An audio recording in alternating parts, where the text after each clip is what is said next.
High WhatsApp বন্ধুরা। So আজকে নতুন করে একটা এই বছর নতুন ব্লগ শুরু করছি। ফার্স্ট টাইম এটা আমার প্রথম ব্লগ অ্যাকচুয়ালি, আর প্রথম বছরের প্রথম রাইড। তো হুট করে একটা প্ল্যান হয়েছে হুট করে যাওয়ার জন্য। কোনো প্ল্যানের কোনো আইডিয়া ছিল না যে কী করে হবে বা কেমন কীভাবে যাবো কি যাবো না, কোনো আইডিয়া ছিল না। তো হুট করে একদিন আগে প্ল্যানটা হয়, আর সেই জন্যই আজকে বেরিয়ে পড়ি। তো কোথায় যাব, কিভাবে যাব, কি প্ল্যানিং আছে সব যেতে যেতে তোমাদেরকে জানাবো, ঠিক আছে? এখন বেরোনো যাক। অনেকটা লেট হয়ে গেছে, ভেবেছিলাম সকাল 8টার দিকে বেরোবো, কিন্তু এখন 9টা অলরেডি বেজে গেছে, 1 ঘন্টা অলরেডি লেট।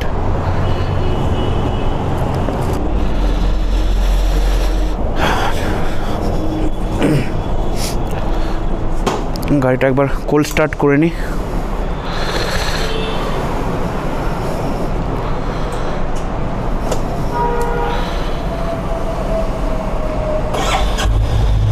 যাক, একবারে স্টার্ট হয়েছে এই ঠান্ডাতে। চলো বেরোনো যাক।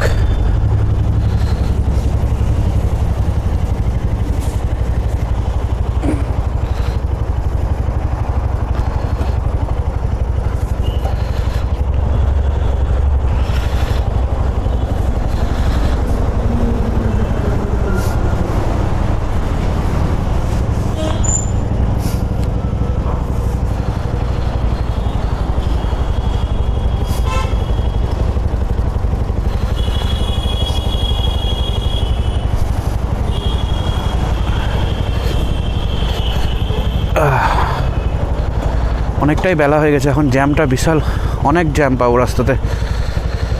চলো শুরু করা যাক।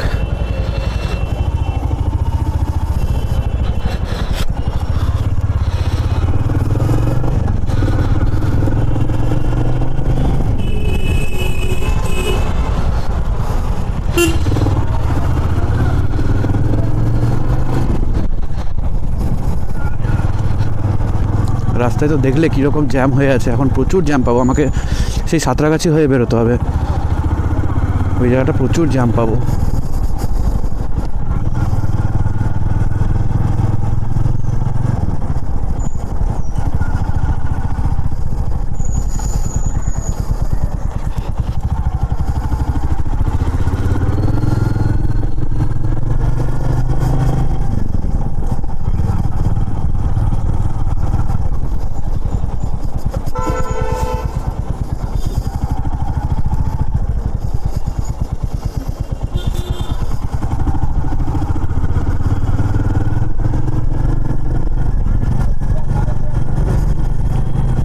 তো এখানটায় জ্যাম আছে, আর এখানে ব্লগিং করাটা যাবে না, তো তোমাদেরকে যাওয়ার পথে বাকি রাস্তাটা দেখাবো, ঠিক আছে? আপাতত এখানে বন্ধই রাখি।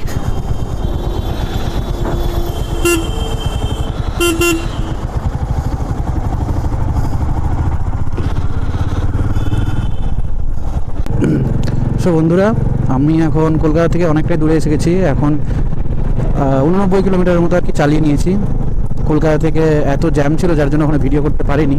সেখান থেকে বেরিয়ে এসে NH6 ধরেছি, NH6 এসে ভিডিও করছি। আর আমি কিভাবে এলাম আর কি প্ল্যানিং রয়েছে তোমাদের সঙ্গে একটু আলোচনা করে নিই। আমি কলকাতা থেকে কাকুরগাছি থেকে বেরিয়েছি। কলকাতা কাকুরগাছি মোড় থেকে বেরিয়ে ধর্মতলা এলাম, ধর্মতলা এক সাইড থেকে। সেখান থেকে প্রিন্সেপ ঘাট হলাম, প্রিন্সেপ ঘাট হয়ে সেখান থেকে সেকেন্ড হুগলি ব্রিজ ধরলাম, সেকেন্ড হুগলি ব্রিজ ধরে একদম সাঁতরাগাছি হয়ে NH6 ধরেছি। তো সাঁতরাগাছিতে জ্যামটা পেয়েছি, আর কলকাতাতে ভালোই জ্যাম, প্রত্যেক 2-3টে সিগন্যাল অন্তর অন্তর যে জ্যামটা থাকে সেই জ্যামটা আর কি পেয়েছি। তো 90 কিলোমিটারের মতো চলে এসেছি।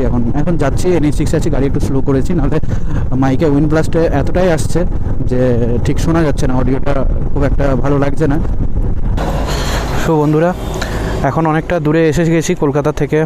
মোটামুটি দেখে নিচ্ছি কতটা কিলোমিটার আমি রাইড করলাম। 108 কিলোমিটার নাগাদ আমি রাইড করে ফেলেছি। তো কলকাতা থেকে আমি NH6-এ এখন দাঁড়িয়ে রয়েছি। এখানে একটু হাইওয়েতে একটু দাঁড়িয়েছি, তো এখান থেকে আর কি বেরিয়ে যাব এখনই। তো ঠিক আছে, তোমাদের সঙ্গে একটু আলোচনা করে নিই কীভাবে আমি যাচ্ছি আর কোথায় যাচ্ছি আর কেমন কি ট্রিপ প্ল্যানিং রয়েছে। তো আজকে আমি যাচ্ছি গোয়ালতোড়, এক বন্ধুর বাড়ি রয়েছে, সেই গোয়ালতোড়ে আজকে নাইট স্টে করব। কলকাতা থেকে মোটামুটি 170 কিলোমিটার গোয়ালতোড় যেতে। তো সেখানে নাইট স্টে করব। সেখান থেকে যাওয়ার নাইট স্টে করার পরে আগামীকাল সকাল সকাল আমরা বেরোবো জয়পুর ফরেস্টের উদ্দেশ্যে। তো সেইখানে আর কি কলকাতার কয়েকটা বন্ধু আবার কালকে আসবে, তো তাদের সঙ্গে ওখানেই মিট করব। সেখানে আশেপাশে সমস্ত জায়গাগুলো ঘুরে নেব। সেই জায়গাগুলো ঘুরে নেওয়ার পরে সেখানে বনলতা বনফুল অনেক রিসোর্ট রয়েছে, সেখানে সেই ভিউটা ওখানে দেখার পরে আমরা চলে আসব বিষ্ণুপুর বাঁকুড়া রোড যেখানে, সেখানটাতে একটা মন্দির রয়েছে পঞ্চরত্না মন্দির সামথিং। তো সেই মন্দিরটা ভিজিট করব। মন্দিরটা ভিজিট করার পরে তো যে বন্ধুগুলো কলকাতা থেকে আসছে তাদের প্ল্যান হচ্ছে যে তারা সেম ডেতে রিটার্ন করে যাবে। তো তারা ওখান থেকে একদম ব্যাক করে যাবে, কিন্তু আমি আর আমার বন্ধু যার বাড়িতে আজকে আমি নাইট স্টে করব, আমরা চলে যাব মুকুটমণিপুরের উদ্দেশ্যে। সেখানে ওর একটা মামার বাড়ি রয়েছে, মামার বাড়িতে নাইট স্টে করব। মামার বাড়িতে নাইট স্টে করার পরে আগামীকাল মানে তারপরের দিন সকাল সকাল মুকুটমণিপুরটা পুরোটা ঘুরবো। ওখানে ড্যামে যাব, মুকুটমণিপুর যে ড্যাম রয়েছে সেখানে যাব, আশেপাশে ভিউ দেখব। তো সেখান থেকে মোটামুটি বিকেল সন্ধ্যা হয়ে যাবে। বিকেল সন্ধ্যা হয়ে যাওয়ার পরে সেদিন নাইট স্টে ওখানেই করব, মুকুটমণিপুরে করব। পরের দিন সকালে আমরা বেরিয়ে যাব আবার গোয়ালতোড়ের উদ্দেশ্যে। তো গোয়ালতোড়ে আবার সেদিন ওখানে নাইট স্টে করব, বন্ধুর বাড়িতে থাকবো। রাত্রি থেকে পরের দিন কলকাতার উদ্দেশ্যে আমরা বেরিয়ে যাচ্ছি। তো 3 দিনের মতো 3 দিন 3 নাইটসের আর কি প্ল্যান আমার রয়েছে। তো চলো, আমি অনেকটাই দূর এসে গেছি, এরপরে আমাকে যেতে হবে। এরপরে গোয়ালতোড় ফরেস্টটা যাওয়ার সময় তোমাদেরকে ভিউ দেখাবো, খুব সুন্দর ভিউ। আর এখন রাস্তার ভিউ কিছু রয়েছে, তো এখানে ভিউ তো দেখার কিছু নেই। NH6 খুবই ভালো রাস্তা, এখানে তোমার 90, 100-100-এর উপরেও কোনো ব্যাপারই না ক্রুজ করা। তো আমি মোটামুটি 60, 70, 80 ম্যাক্সিমাম, বা কোনো কোনো টাইমে টানছি 100, কিন্তু 70 থেকে 80তে ক্রুজ করছি। এতে মাইলেজও ভালো পাবো আর বেশ আরামও লাগছে চালাতে, কারণ ডিস্টেন্স খুব একটা দূর না, যার জন্য আমার অত তাড়া নেই। ঠিক আছে, তোমরা একটু রাস্তার ভিউ দেখো তাহলে, তারপর তোমাদের সঙ্গে একদম দেখা হচ্ছে গোয়ালতোড় ফরেস্টের ওখানে। রোড খুব ভালো, তো তোমাদের সাথে একটু চলো রাইড করি।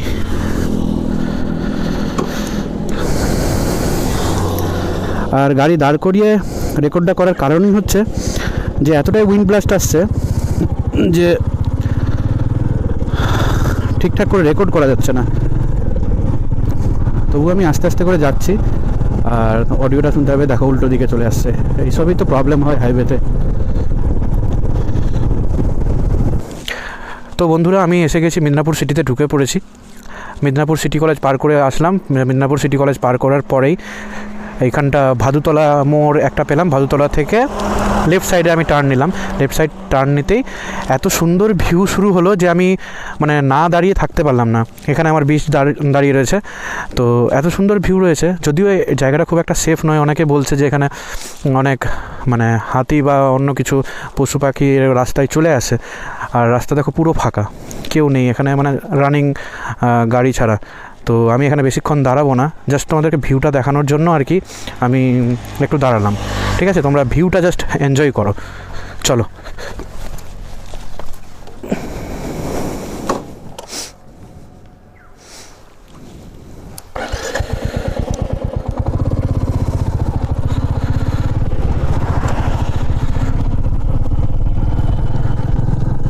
আস্তে আস্তেই যাচ্ছি যাতে ভিউটা তোমরা এনজয় করতে পারো। এই সমস্ত ভিউ পাওয়ার জন্য এই দিকটা আসা, নাহলে কলকাতার দিকে তো এত কোলাহল আর এত চিৎকার চেঁচামেচি, কী বলবো। এদিকে ভিউটা দেখো কি সুন্দর লাগছে দেখতে। এই এরিয়াটা পুরোটাই গ্রিনারি, মানে এত গাছ আছে। ম্যাপ বার করেছি, ম্যাপে সব দিকে দেখছি গ্রিন হয়ে রয়েছে। তো এখান থেকে আমাকে যেতে হবে অনেকটাই, আর কিছু দূর যেতে হবে, 40 কিলোমিটার কাছাকাছি, সেখানে গোয়ালতোড় যাবো আমি। তো জাস্ট এনজয় দ্য ভিউ।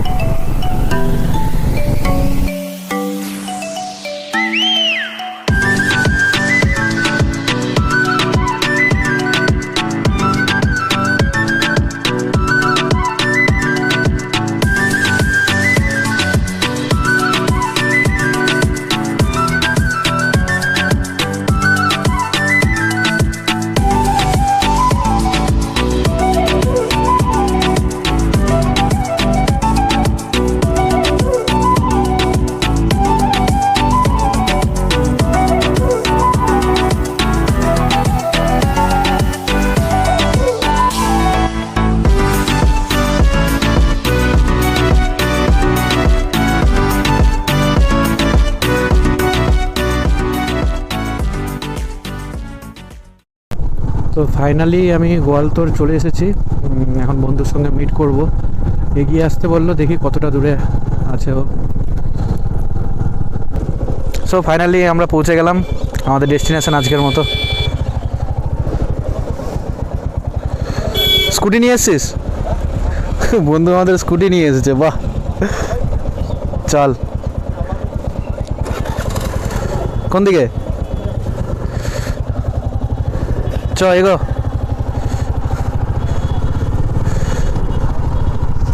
রাস্তা ভাই মাখন রাস্তা, বিশাল রাস্তা। ভাদুতলা যে জায়গাটা, ওই তো ভাদুতলা জঙ্গলটা যেটা, ওটা একদম নেক্সট লেভেলের জায়গা, নেক্সট লেভেল।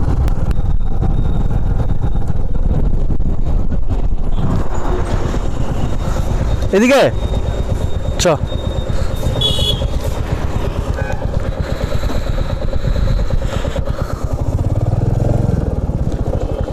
কোথায় রাখবো? ও ভাইয়ের এখানে, রিও এখানে আছে, এই দেখো।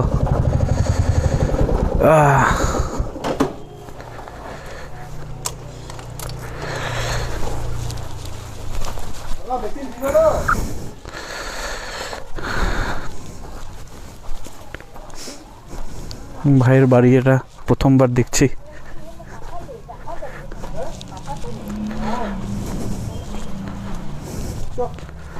জিনিস টিনিস সব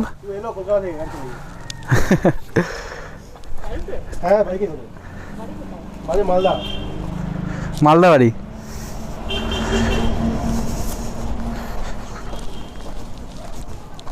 তো এটা খুলতে হবে তো নাকি?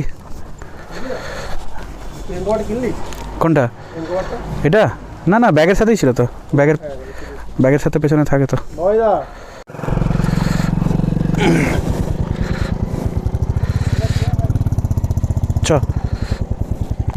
চলো চলো, এগো এগো, তোমাদের পেছনে যাচ্ছি, চলো।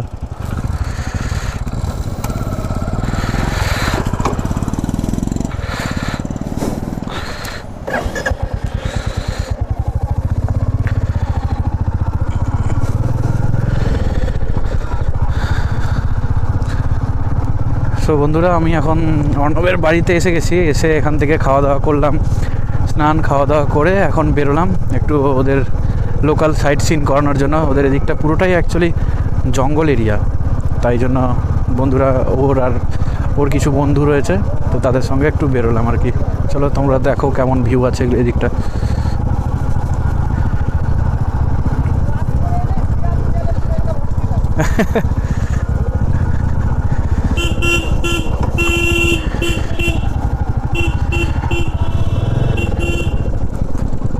এদিকটাই বলছে রাতে বা ভোরবেলা নাকি হাতি চলে আসে।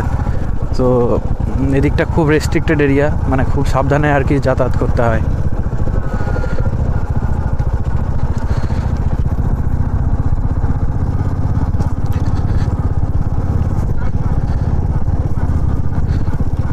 জায়গা সেরা।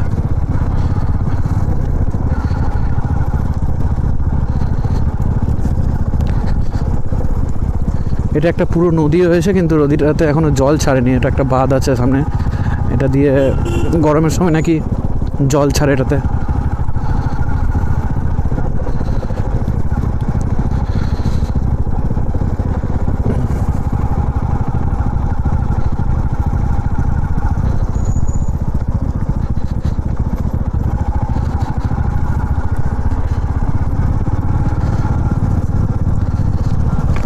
তোর ধোয়া গাড়ি তো সাদা হয়ে গেল নোংরাতে আবার।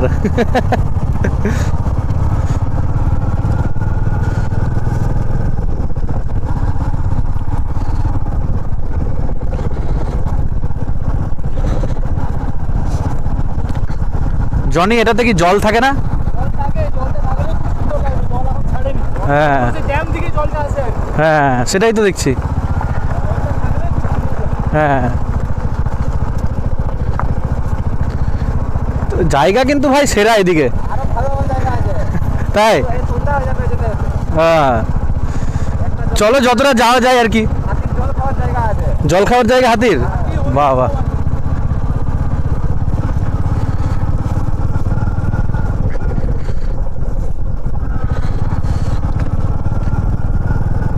এরা বলছে যে দুপুর দুপুর বেরোলে আরও ভালো হতো, অনেকটাই জায়গা আছে তো মানে আর কি পুরোটা দেখার জন্য সন্ধ্যা হয়ে যাবে, এদিকটা সন্ধ্যা মানে যেহেতু জঙ্গল এরিয়া, যার জন্য আর কি ঠান্ডা লাগবে বেশি আসার সময়, ওই জন্য বলছে যতটা ঘোরা যায় হালকা করে ঘুরে নেবো।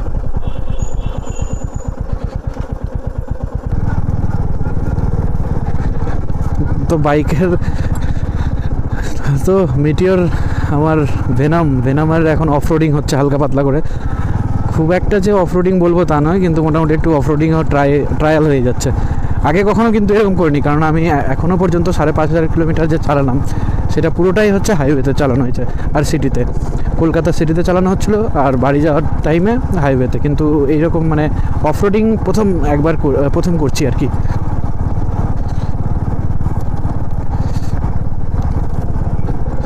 অনেকে বলেছে নাকি যে মিটিওরে স্যাডলিং করা যায় না, দেখি চলো স্যাডলিং করা যায় কিনা দেখি।